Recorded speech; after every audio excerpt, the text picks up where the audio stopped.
Praise the lord. కుందాము గ్రామంలో ఉన్నటువంటి church శత జయంతి కూడిక సందర్భముగా సిద్ధపాటై జనవరి 15 గురువారం 2026 సంవత్సరము ఉదయం 10 గంటలకు శత జయంతి ఉత్సవములు నిమిత్తమై సిద్ధపాటు కలిగి ఉంటున్నాం. కుందాము గ్రామంలో నిర్మించబడినటువంటి అద్భుతమైనటువంటి పురాతన మందిరము. దీన్ని అన్ని హంగులతో సిద్ధపాటు పరుస్తున్నటువంటి కలపాటి జాన్ గారు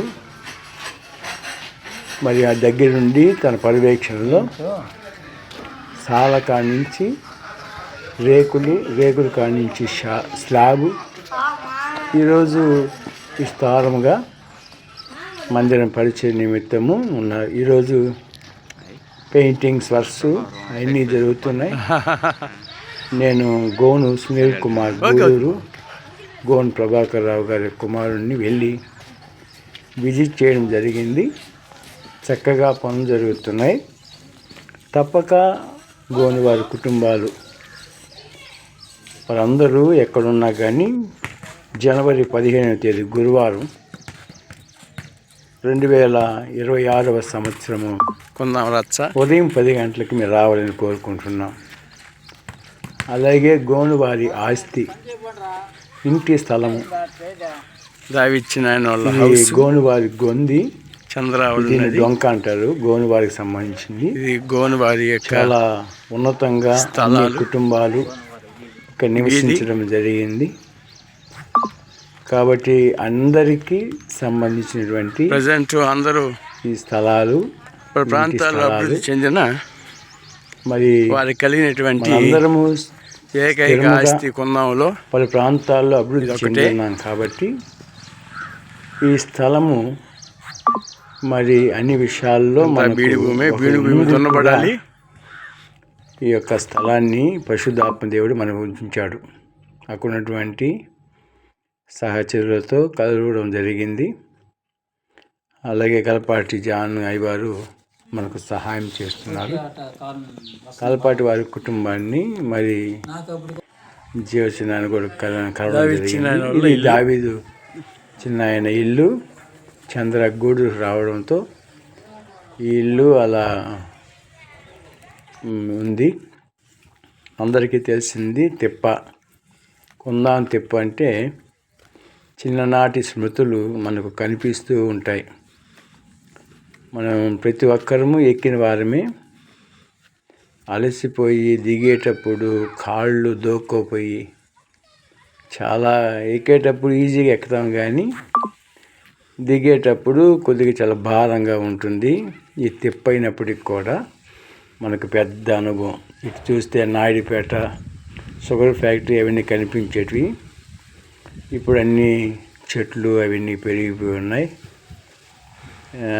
తిప్ప కిందనే ఒక కొత్త కాలనీ, ఎస్సీ కాలనీ, అలాగే ఊరు ఇవన్నీ ఏర్పడి ఉన్నాయి. రాజులయ్య కొండ మీద మనకు చాలా చిన్నటి అనుభవాలు ఉన్నాయి. ఇది చిల్ల చెట్టు మనం చూడబోయేది. చాలా సంవత్సరాల నుంచి, నా చిన్నతనం నుంచి నేను ఈ చిల్ల చెట్టు చిన్నదిగా ఉన్నప్పటి నుంచి నేను చూస్తున్నాను. ఇప్పుడు దాని రూపురేఖలు, దాని కాండము అంతా మారిపోయింది. ఇది పెద్దవాళ్ళు పురాతన నుంచి ఇది అలా అంటిపెట్టుకుని వస్తుందని చెప్పడం జరిగింది. మనకందరికీ సుపరిచితమైనటువంటి చెరువు. ఈ చెరువు అలాగే ఈ కింద కాసేపు కూర్చునేవాళ్ళం చిన్నప్పుడు. బండలు, ఆ బండలపై కూర్చొని కాసేపు మాట్లాడుకునేవాళ్ళం. దూరం నుంచి చెరువు చూస్తూ. చెరువు అప్పట్లో చాలా విశాలంగా ఉండేది. చెట్లు ఉండేటివి కాదు, కానీ ఇప్పుడైతే అన్ని చెట్లు మలిచిపోయి కాబట్టి దాన్ని ఇక్కడి నుంచి చూస్తే గ్రీనరీ బాగుంది. అప్పుడు మనం చిన్నప్పుడు ఆడుకునేవాళ్ళం. ఒకప్పుడు ఈ చిన్న అడవిలో చిట్టి అడవిలో కలక్కాయలు అలాగే పండ్లు అన్నీ ఉండేవి. కానీ ఇప్పుడు అన్నీ తోటలు అయిపోయినాయి. మనము ఎంతగానో ఆడుకున్నటువంటి ప్రదేశం ఈ బండల మీద కూర్చుంటే ఎంతో తెలియని రీతి అనుబంధాన్ని దేవుడు మనకిస్తున్నాడు. ఈ బండల మీద కూర్చొని ఆడుకొని కబుర్లు చెప్పుకున్నటువంటి అనుభవాలు ఈ బండల మధ్య గోనువారికి కుందాం వాసులకు విడిది చేసిన వారికి ఇది చాలా అద్భుతంగా ఒక అనుభూతిగా ఉంటుంది. మరి కలపాటి జాంచిన ఆయన కూర్చున్నటువంటి ఆ బండ మీరు దగ్గరికి వెళ్తే కానీ దాన్ని మీరు గమనించలేరు. అప్పట్లోనే జారుడు బండ, అది న్యాచురల్గా అది అక్కడ పుట్టడం జరిగింది. దీని మీద జారని వారు ఉండరు. ప్రతి ఒక్కరూ ఈ యొక్క జారుడు బల్లను ఈ బండను ఉపయోగించి ఇప్పటికీ కూడా అది నునుపు కానీ ఆ జారిన ఆనవాళ్ళు కనబడుతూనే ఉన్నాయి. అన్ని బండ్లు అయితే కొద్దిగా రంగు వేసినట్టుందేమో కానీ నేను జారేటప్పుడు అదే అనుభూతి, నా చిన్నటి అనుభూతి, సంతోషాన్ని పట్టలేకపోయాను. ఈ సంతోషాన్ని మీరు కూడా పొందుకోవాలని ఆశిస్తున్నాను.